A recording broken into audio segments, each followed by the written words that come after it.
ಅಮ್ಮ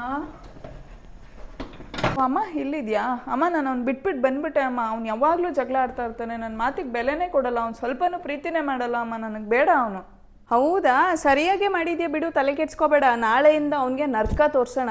ಅವನಿಗೆ ಅವ್ರ ಮನೆಯವ್ರಿಗೆ ಟಾರ್ಚರ್ ಕೊಟ್ಟು ಕೊನೆಗೆ ಹೋಗಿ ಡಿವೋರ್ಸ್ಗೆ ಅಪ್ಲೈ ಮಾಡೋಣ. ಒಂದು 50 ಲಕ್ಷ ಕಾಂಪನ್ಸೇಷನ್ ಕೇಳು. ಡಿವೋರ್ಸ್ ಕೊಡ್ತಾನ ಅಮ್ಮ ಅವನು? ಯಾಕಮ್ಮ ಕೊಡಲ್ಲ? ಕೊಡ್ತಾನೆ. ಅವ್ನು ಡಿವೋರ್ಸ್ ಕೊಡಲೇಬೇಕು. ಅವನ ಮೇಲೆ ಹೋಗಿ ಒಂದಷ್ಟು ಫಾಲ್ಸ್ ಅಲಿಗೇಷನ್ಸ್ ಹಾಕು. ಕುಡ್ಕೊಂಡು ಬಂದು ಹೊಡಿತಾನೆ, ಬಡೀತಾನೆ, ವರದಕ್ಷಿಣೆ ಕಿರುಕುಳ ಕೊಡ್ತಾನೆ ಅಂತ ಅವನ ಮೇಲೆ, ಅವ್ನ ಮನೆಯವ್ರ ಮೇಲೆ. ಅವಾಗ ಅವನೇ ಬಾಯಿ ಮುಚ್ಕೊಂಡು ಕಾಂಪನ್ಸೇಷನ್ ಕೊಡ್ತಾನೆ, ಡಿವೋರ್ಸು ಕೊಡ್ತಾನೆ. ಅವ್ನು ಡಿವೋರ್ಸ್ ಕೊಟ್ಟು ಕಾಂಪನ್ಸೇಷನ್ ಕೊಟ್ಮೇಲೆ ಒಂದು ಒಳ್ಳೆ ಹುಡುಗ ನೋಡಿ 2ನೇ ಮದುವೆ ಆಗುವಂತೆ. ಸರಿ ಅಮ್ಮ, ನಾಳೆನೇ ಹೋಗಿ ಅವನ ಮೇಲೆ ಫಾಲ್ಸ್ ಅಲಿಗೇಷನ್ಸ್ ಹಾಕ್ತೀನಿ.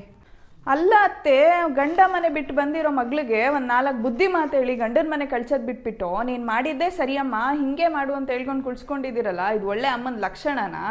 ನೀನು ಸುಮ್ಮನೆ ಕುತ್ಕೊಳ್ಳೆ, ನೀನೇನು ಮಾತಾಡಬೇಡ, ನಿನ್ಗೇನು ಗೊತ್ತಾಗಲ್ಲ. ನಾನು ಹೇಳ್ತಾ ಇದ್ದೀನಿ ಅಂತ ಬೇಜಾರು ಮಾಡ್ಕೋಬೇಡ. ನೀನು ದುಡ್ಡು ಅಂತ ಬಡ್ಕೋಬೇಡ. ದುಡ್ಡನ್ನ ಯಾರು ಬೇಕಾದರೂ ಸಂಪಾದನೆ ಮಾಡ್ಬೋದು, ಆಯಿತಾ? ನೀನೊಬ್ಳು ಚೆನ್ನಾಗಿದ್ರೆ ನಿನ್ನ ಗಂಡ ನಿನಗೆ ದುಡ್ಡು ಎಷ್ಟು ಬೇಕಾದ್ರೆ ಸಂಪಾದನೆ ಮಾಡಿ ತಂದ್ಕೊಡ್ತಾನೆ.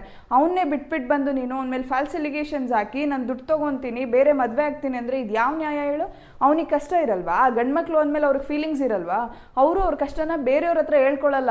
ಇಂಥ ರೀಸನ್ಗಳಿಂದನೇ ಎಷ್ಟೋ ಗಂಡು ಮಕ್ಳುಗಳು ನೇಣಾಕೊಂಡು ಸಾಯ್ತಾ ಇದ್ದಾರೆ. ಯಾಕೆ ಅವ್ರ ಜೀವನ ನರ್ಕ ಮಾಡ್ತೀರಾ? ನಿಂಗೆ ಬೇಡ ಅಂದರೆ ಬಿಟ್ಬಿಡು, ನೀನು 2ನೇ ಮದುವೆ ಆಗು. ಅದನ್ನು ಬಿಟ್ಟು ಅವ್ರ ಮನೆಯವ್ರಿಗೆ ನರ್ಕ ತೋರಿಸ್ತೀನಿ, ಅವನಿಗೆ ನರ್ಕ ತೋರಿಸ್ತೀನಿ ಅಂದರೆ ಯಾವ ನ್ಯಾಯ ಹೇಳು ಇದು? ಇವಾಗ ನಾನೇ ನಿಮ್ಮ ಅತ್ತಿಗೆ ಆಗಿ ನಿಮ್ಮ ಅಣ್ಣ ಏನೋ ಒಂದು ಸಣ್ಣ ಪುಟ್ಟ ಜಗಳ ಮಾಡ್ದ ಅಂತ ನಮ್ಮ ಅಪ್ಪನ ಮನೆಗೆ ಹೋಗಿ ಫಾಲ್ಸ್ ಅಲಿಗೇಷನ್ ಹಾಕಿ ನಿಮ್ಮ ಅಮ್ಮನ ಮೇಲೆ ನಿಮ್ಮ ಅಣ್ಣನ ಮೇಲೂ ದುಡ್ಡು ತೊಗೊಂಡ್ರೆ ನಿನಗೆ ನ್ಯಾಯ ಅನಿಸುತ್ತಾ? ಸರ್, ನೀನು ಒಪ್ಕೊಂತೀಯ ಇದನ್ನು? ಹೋಗು, ಫಸ್ಟ್ ನಿನ್ನ ಗಂಡ ಬೇರೆ ಕಡೆ ಯೋಚನೆ ಮಾಡೋಕ್ಕೆ ಮುಂಚೆ ನಿನ್ನ ಗಂಡನ ಮನೆ ಸೇರ್ಕೊ. ನಿನ್ನ ಗಂಡನ ಜೊತೆ ಚೆನ್ನಾಗಿ ಸಂಸಾರ ಮಾಡು. ನಿನ್ನ ಗಂಡ ನೀನು ಯಾವಾಗಲೇ ಜಗಳ ಆಡಿದ್ರು 3ನೇವ್ರ ಹತ್ರ ಹೋಗ್ಬಾರ್ದು. ಅದಕ್ಕೆ ಮುಂಚೆನೇ ಸರಿ ಮಾಡ್ಕೊಳ್ಳೋದು ಕಲಿ, ಆವಾಗ ಸಂಸಾರ ಚೆನ್ನಾಗಿ ಹೋಗುತ್ತೆ. ಸರಿ ಅದಕ್ಕೆ ಸಾರಿ, ನಾನು ಹೋಗ್ತೀನಿ. ಮಾಡು ಮನ್ಸ, ನೀ ಇರೋದು 3 ದಿವಸ.